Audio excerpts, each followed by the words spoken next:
Hello everybody, this is ManuS and welcome back to another Legends of Runeterra metagame breakdown.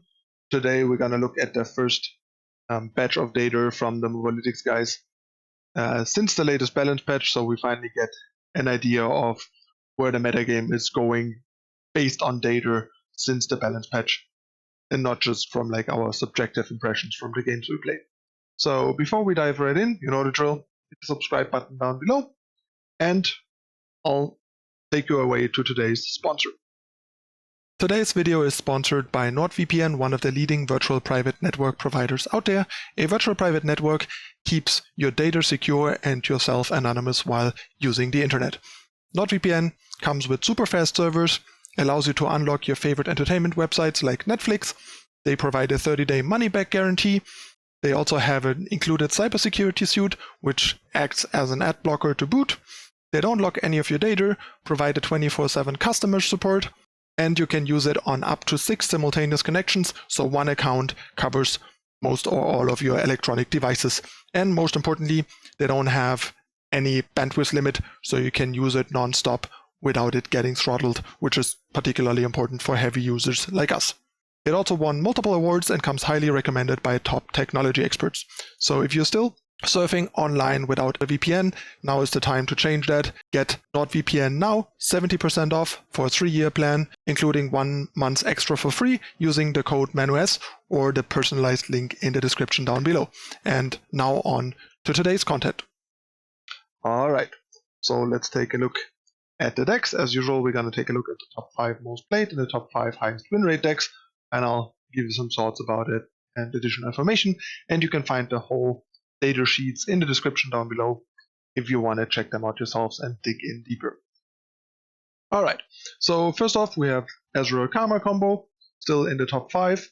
Bit surprised that it dropped this far down in popularity, given that it wasn't affected by the balance changes and has consistently been popular and doing really well lately, and that hasn't really changed, but apparently its popularity dropped a bunch.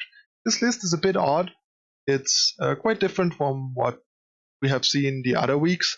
This has been the most popular version. I have no idea where it's coming from, but for people that have watched my stream, know that it's very close actually to what I have been playing in the beginning when I tried messing around with Ezreal Karma combo, because I wanted to see how much you can go down this like solitary monk route.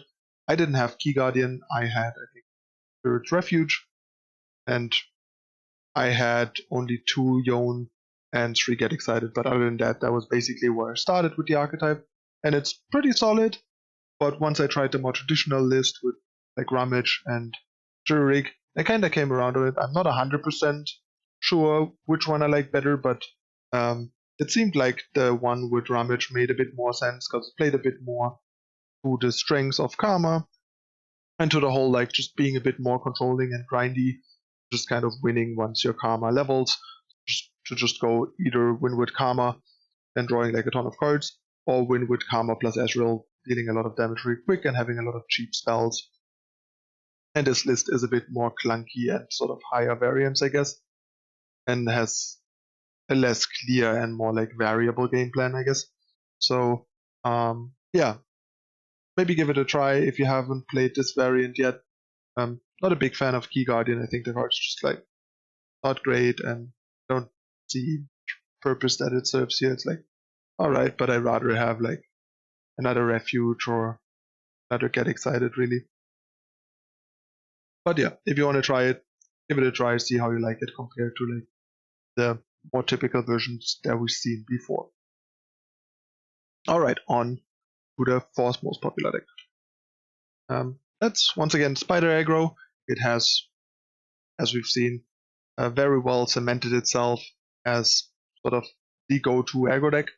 This list is a bit odd. It has Draven instead of Darius. The first person I know that did this was Josh Otter-Layton. I talked to him, he shared his list with me. It's not, there's no popular record of it because he didn't post it anywhere, he just shared it with me. Like that was a bunch of weeks ago. It was actually like leading up to the Creators Invitational that I participated in, and I tested it for the tournament and decided to not put it in my lineup because it just wasn't very good. Raven Vision is kind of neat and cool, and it seems to make sense at face value, but it kind of just adds more of the same. It doesn't really add what the deck needs, while Darius adds some unique angle that the deck needs to close out games, because otherwise you just will be consistently losing to your opponent stabilizing, and that's basically how my games went. Like, I constantly lost games with my opponent at low health. If I would have had cards like Darius and Might, I would have been able to win those games instead of like barely lose them. Another thing, and I think that Josh also didn't have, like, this list is different from what Josh had, aside from like the 3 Draven, 3 Vision, 2 Decisive Maneuver, which he also had. I don't like running Battlecaster and the Arachnoid Horror, because that's too many 2-drops. Like, the deck has like 12 2-drops, that's a lot. And in turn, gave up 1-drops, so I would just want to run like 9 1-drops and like 9 2-drops instead of 12 2-drops. Just doesn't make that much sense. Scrolling Sensation is a 1-cost card, but not a 1-drop. Also, I think 2 Brothers Bond and only like 1 Mark of the Isles or a similar effect seems questionable, but especially only 2 Brothers Bond is like can't be right. The card is just like way too good to not play 3 in a deck like this. So yeah, if you wanna take a look at what my Spider Aggro list still looks like and what I still like, you can find it on my mobalytics page among the decks, or just follow the link in the Spiders Aggro deck tag from early in the beta, because it is linking to the same exact deck, which I kept periodically updating. So while the list in the deck tag is outdated, the list on mobalytics is much more up to date. But yeah, Spiders still going strong, not too surprised. Took a while for people to accept that it is one of the best aggro decks and that it is for real, and seemed like people really coming around. Alright, so next we have the other Ezreal deck, Ezreal Draven, slightly more popular than the Karma variant, which, like I said, might have to do with the fact that it seems like it could be a bit better in the mirror, so that makes sense. Not much else to say here, still the same list as for quite some time now, so yeah. Next we have Corinna Control, still very popular. One could say it went up in popularity, given that it's like the second most popular deck by quite a big margin, going from like 600 something to 900, almost 1,000 games. It's pretty big. The only change we're seeing here basically is that this list doesn't run the 2 Progress Day that we've seen the last 1 or 2 weeks, and it just went back to like 3 Grasp and just shoved a single Glimpse Beyond in there, where the initial list before Progress Day had like an Atrocity, which just kind of seemed like win more and clunky and unnecessary in a deck like this. And in first place, we actually have Yasuo since his buff. To be fair, I think that has a lot to do with who played this deck and did well with it, and a lot of people copying it, then the deck suddenly being like the best deck, because the win rate really just isn't that great. Like, it's slightly below 55%, which is not bad, but it's also like not great, and not surprising. I don't think the deck is great. It's a solid deck, it's a cool deck, it's something different. So if you want to finally get some games in with Yasuo and not feel bad about it, this is the time. But the popularity is like massively inflated by the balance patch after Yasuo and who played this deck and that he did well with it. One thing to criticize here though is I really dislike only 1 Timid anymore. I mean, I could be convinced that 3 is too many, but I would never like want to go below 2. Like, I think the card is so good when it's good, and especially against aggressive decks and something like Elusives, which can be really problematic. The card is amazing, so yeah, I don't get the 1. It's also really good at leveling up your Yasuo, so I would totally try and find room for at least 1 more, probably over a Might or a Twin Disciplines. Sorry about that. But yeah, anyway, that's it for the top 5 most popular decks. Let's look at win rates, which is probably what you're more interested in anyway. Alright. Fifth highest win rate is in fact the Yasuo deck that I just talked about. 54.7%. Solid. Much better for Yasuo deck than we've seen in the past, for obvious reasons since he got buffed. But yeah, still not like crazy, and I'm expected to probably go down a bit more rather than up. And the popularity especially. And in fourth place, we have Corina Control. You also can see there's a big jump from like Yasuo to this. I considered actually putting a deck in that is below 500 games, since the sample sizes overall are shrinking. And maybe I should have done that, given that the win rate discrepancy is so high here, and putting in a deck below 50% win rate when the other win rates are so high feels kind of wrong. But yeah, basically looking at it, if I would have put that in, it would probably have been Bannerman still. That's like the only deck that has like a notable win rate here, and also like a decently high sample size, but the sample size is like 370 games, so it's pretty low.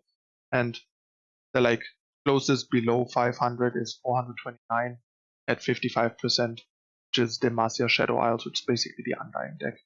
But the win rate gap would still be pretty big. So I just kind of decided to stick with the Yasuo deck that only has like 0.3 less, but a much higher win rate.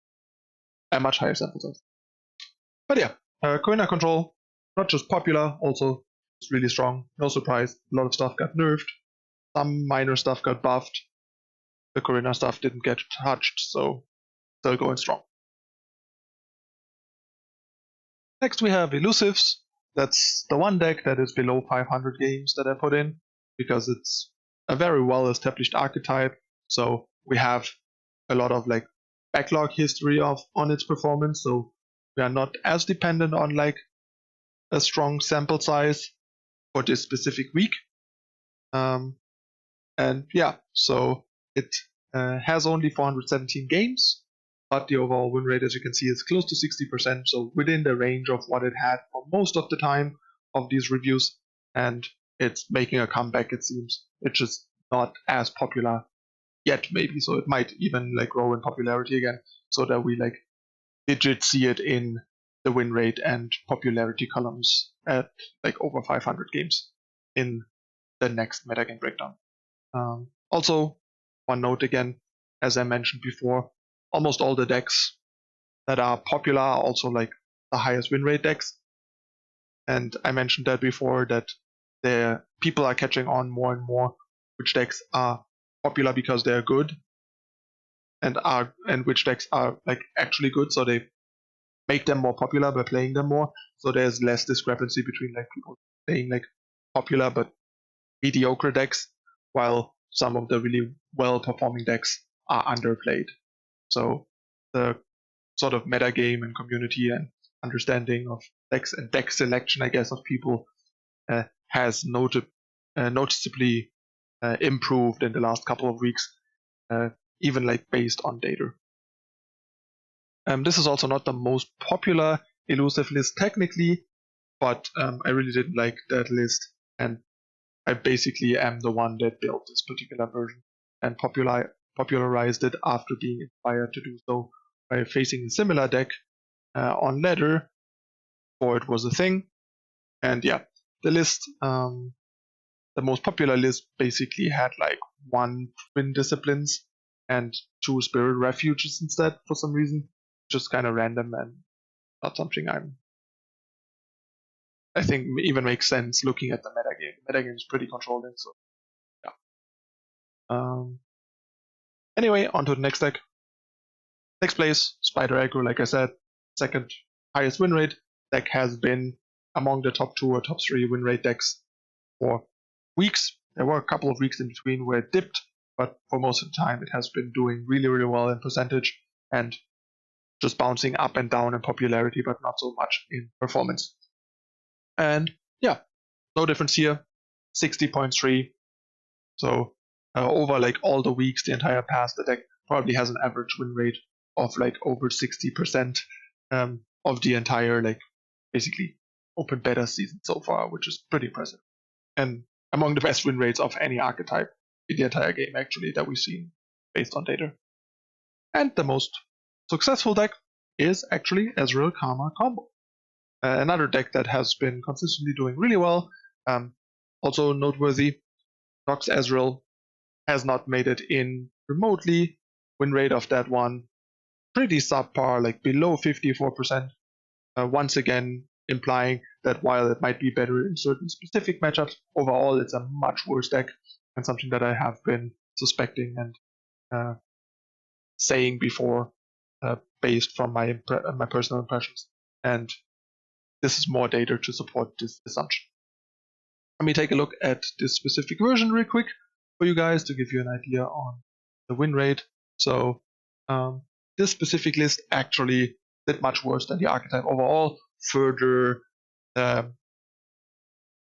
providing hints at the fact that this version is just notably worse than the like Ramage generic version that we've seen in the last couple of weeks.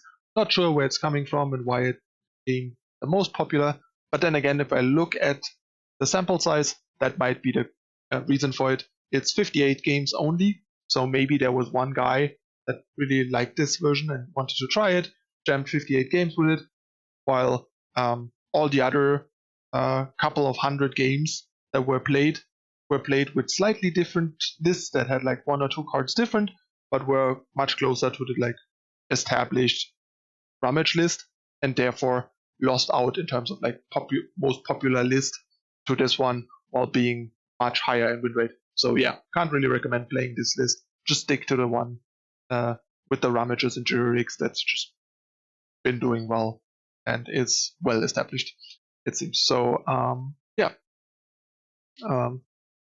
That's it again for our metagame breakdown this week. Hope you guys found this interesting and helpful. Let me know in the comments what you think.